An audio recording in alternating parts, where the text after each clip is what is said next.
Good evening, I'm Patricia Vallone with a CTV News update. The state of Maryland and federal authorities released their final environmental impact statement regarding Governor Hogan's plan to add toll lanes to the Capitol Beltway and I-270. The state and federal highway administrations are recommending approval of the plan and have released a 26,000-page report on the project. According to the Sierra Club, as it stands now, the plan will have adverse effects on communities along the expansion areas, as well as on the region's air, water, and noise levels. 26,000 pages. There's no time to be able to review that amount of information in 1 month. So we really need more time to review all these impacts. You know, we're talking about a contract that's going to last for decades. And so the public really needs more time to understand the far-reaching impacts this is going to have on climate change, on the air that we breathe, on our stormwater systems, on our park, and our communities. The public will have 1 month to review the statement. A final decision could come later this year. A Prince George's police officer is arrested in New York City following an altercation in a nightclub. Officer Aaron Holliday was taken into custody Tuesday night in Manhattan. Holliday is charged with criminal possession of a loaded firearm, reckless endangerment, and menacing. Holliday has been with the department for 4 years, and he has been suspended without pay. A Maryland librarian faces hate crime charges for allegedly spray painting 2 libraries with a homophobic slur. Police say the 30-year-old Charles Sutherland of Tacoma Park admitted to spraying the word groomer on the New Carrollton and Greenbelt libraries earlier this month. Sutherland is a librarian at Northview Elementary School in Bowie and is now on administrative leave. He faces 2 counts of malicious destruction of property and hate crime charges. Well, the latest COVID-19 numbers indicate a surprising dip in the county's positivity rate. According to the Maryland Department of Health, the Prince George's rate has dipped by more than 4 percentage points over the past 24 hours to 5.78%. The state has confirmed a little more than 1,900 new cases. 8 Marylanders have died of COVID since yesterday. 390 people remain hospitalized, and that's 8 lower than yesterday. You're watching CTV News. I'm Patricia Vallone. Coming up, county officials put out a call for new election judges. We'll have the details next. Back in a moment. The American Red Cross blood supply is at historically low levels this winter, and we're facing a dangerous situation across the country. Without the blood they need, hospitals may be forced to make tough decisions about patient care. Donors are needed now to ensure blood is available for everyone who needs it when they need it. The good news is, you can help. Make an appointment to give now. Visit redcrossblood.org or call 1-800-RED-CROSS. Patients are counting on you. Welcome back. Well, congressional candidate Donna Edwards responds to an attack ad which began airing on TV last night. The ad questioned her ability to respond to constituent concerns in a timely manner during her time in the office as the District 4 representative. Edwards was joined by allies who talked about her experience and record of delivering for residents. She is currently campaigning to regain her old seat. We're here to fight back against $200,000 a day in negative attack ads from Glenn Ivey's Super PAC. Glenn Ivey's Super PAC. You see, my opponent knows he's losing, and now he's desperate. He called in the corporate special interests that are fueled by AIPAC to lie about me and about my record.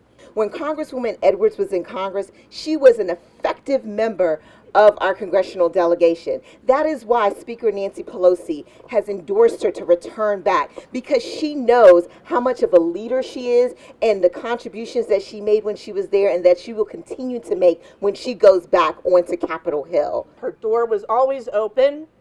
We could meet with her when we had an issue. She made her staff available, and she came in between committee meetings and important votes because she was doing the job of a congresswoman. A recent survey by Lake Research Partners gives Edwards a sizable lead over both her challengers, former Prince George's State's Attorney Glenn Ivey and former Delegate Angela Angel. County officials are ringing the alarm for Election Day judges. As the July primary nears, the Board of Elections says there's a serious need for new judges. The board has recently trained about 1,700 people for the job, but officials say that's not enough. They're looking to bring in another 1,400. Election judges are essential to the process. The Board of Elections, every elections board depends on basically volunteers who are up to perform a civic duty to go out on election day to help us administer the election process. So they are essential to having all of our polling places open. To become an election judge, you must be at least 16 years old and a registered Maryland voter. For more information, contact the number on your screen. A funeral service was held at Arlington National Cemetery this morning for retired Air Force Brigadier General Charles Mcgee, who died in January at the age of 102. Mcgee, who piloted combat missions in 3 wars, was one of the last members of the all-black Tuskegee Airmen. The unit is credited with destroying 250 enemy aircraft, including a German fighter that Mcgee shot down. Following the war, Mcgee and hundreds of Tuskegee Airmen returned home to Jim Crow America. Meantime, elected officials and residents will gather at 10 a.m. to officially rename the Silver Spring Library in his honor. It will bear the name the Brigadier General Charles E. Mcgee Library. The airman was a longtime resident of Bethesda. Average mortgage rates made their biggest jump in 35 years, only one day after the Federal Reserve raised its key rate. The 0.75 point increase came as the government tries to stave off high inflation. Freddie Mac reports that the 30-year mortgage rate climbed from 5.23 last week to 5.78. Mortgage applications have plummeted by more than 15% since last year, and refinances are down 70%. Wednesday's rate hike by the Federal Reserve was its biggest action since 1994. The Maryland Health Department reports its first presumed case of the human monkeypox virus. Officials say the infected Marylander is currently recovering but is not in the hospital. State health leaders are urging residents to stay alert of any symptoms of the disease like fever, swelling of lymph nodes, and chills.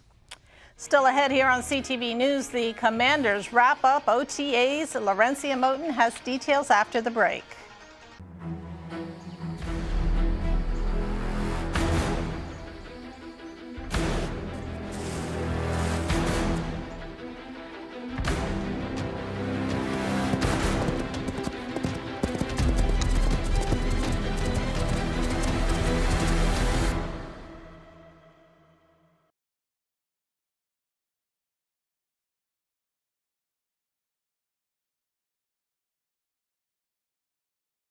Thanks for staying with us. Well, the University System of Maryland is debating whether to remove standardized test scores such as the SAT and ACT as an admission requirement. A work group evaluating the requirement is recommending that the USM amend its policy on undergraduate admissions or eliminate the requirement altogether. The full Board of Regents is scheduled to meet today. As the temperatures get warmer, Animal Management has an important message for pet owners.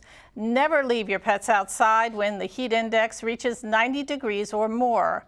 Also, remember, never leave an animal locked in a car. If you spot one trapped in a vehicle, you're asked to contact police or animal control immediately. Residents can also ask a business where the car is located to make an announcement about the animal. The head of a Maryland sports betting panel declines to commit to Governor Hogan's September deadline for issuing mobile betting licenses, that according to the Daily Record. Thomas Brandt, who chairs the Sports Wagering Application Commission, made the comments one day after Hogan sharply criticized the panel in a letter.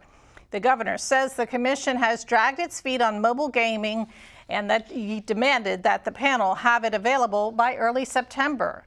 Maryland entered the sports wagering field 3 years behind its neighbors, including Delaware, Pennsylvania, and West Virginia.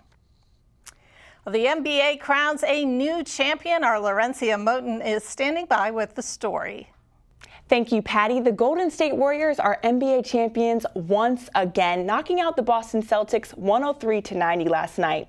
The Celtics kicked off Game 6 of the NBA Finals with a 14-2 run. But as they say, basketball is a game of runs. And in the second quarter, the Warriors went on the single longest scoring run in the last 50 years of NBA Finals history. For 3 Golden State Warriors players, this is championship number 4. But of those players, Klay Thompson might be the most deserving. Coming off of 2 season-ending injuries back-to-back, Klay says he wants to live in this moment forever. In 2019, it was easier to accept because I'd never been hurt before, and that 5-year run took a lot out of us. But the second time it happened, it was like, what the heck is going on, man? And just to stay with it, do the most, just a calf raise after underwater treadmill, so many days, not even touching a ball. Then to go through this season with the ups and downs and even these playoffs, I mean, I'm just at a loss for words at times because I just knew this was possible, but to be here in real time, man, I don't want to leave. I just want to enjoy every second of this. I know how fleeting it can be. Congrats to the Warriors and all of their fans. On the gridiron, the Washington Commanders' 3-day mandatory minicamp concluded yesterday. Although coaches have canceled the last day of minicamp in the past, Coach Ron Rivera wanted to give the younger players on the defense another chance to practice before heading into the break. Really liked what we've gotten from the young safeties. I think they're all, really anxious and eager, as you can tell by the collisions. Jeremy Reeves has really practiced with confidence, and you can tell he gets it. He understands the concepts even better now. You see him taking charge out there. As I like to call them, the air traffic controllers.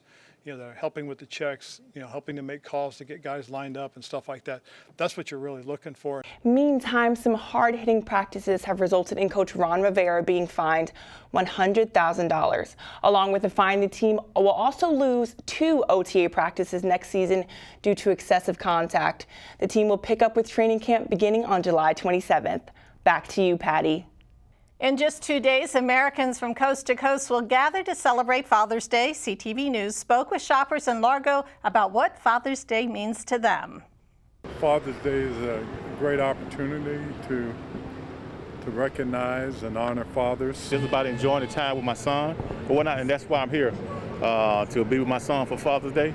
My son worked for the Pentagon, so we hope to have a good time. Fathers are very, very needed in the family. And unfortunately, we don't have as many as we need in the household. So those who are doing what they're supposed to be doing, I think they should be honored for it. And we wish all the dads out there a happy Father's Day. Well, checking on our weather forecast tonight, clear with lows in the 60s. Saturday and Sunday, sunny skies with highs in the 70s. Monday, sunny and a little warmer, high temps around 82 degrees. And now for your community calendar, come out and say cheese with some farm animals. The Alice Ferguson Foundation is hosting the Fun on a Farm Say Cheese event that lets you interact with barnyard animals and meet farmers. You will even get the chance to churn butter and make cheese. The fun takes place on Saturday, June 18th at Hard Bargain Farm from 4 to 6 p.m. Kids under the age of 2 get in free. And that's CTV News for now. I'm Patricia Vallone. Have a great weekend.